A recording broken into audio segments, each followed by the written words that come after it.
Thank you, Mr. Chairman. I'm speaking today for the Global Business Alliance for Post-2015 on behalf of the Business and Industry Group. First, I'd like to, since we're talking about commitments, to start with this reiterating commitment of the business sector to work closely with the governments in implementing the goals and targets of 2015 agenda.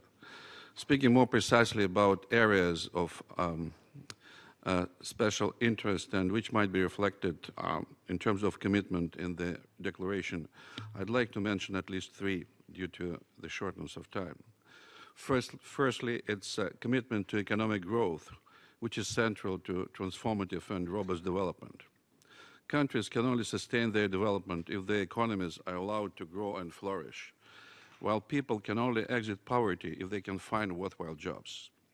Economic growth also depends on policy consistency and overall macroeconomic stability. Secondly, commitment to the rule of law and effective institutions is very important. They are the bedrock of our economies and societies, without which sustainable development would be impossible. Greater emphasis should be placed on the implementation of laws across all sectors, but designing good laws is not enough, is not sufficient in itself. Enforcement is critical in order to uphold the rule of law and minimize the risk of bribery and corruption. Finally, such basic freedom, which hasn't been mentioned before in this room, as the freedom of movement of goods and people mobility. It's one of the basic economic and social freedoms, and at the same time the driver of economic development and international trade.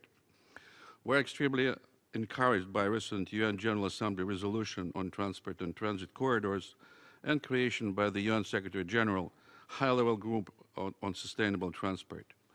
On our side, we're planning to launch later this year Global Partnership for Sustainable Transport, which will unite efforts of all modes of transport in achieving sustainability of global supply chains in post-2015 period. I'd like to conclude my brief presentation by commending the co-facilitators for excellent elements paper. We fully support the call from member states to arrive at a declaration that reflects the magnitude, ambition, and the transformative change that we all envision for the post-2015 development agenda to be. Thank you, Chairman.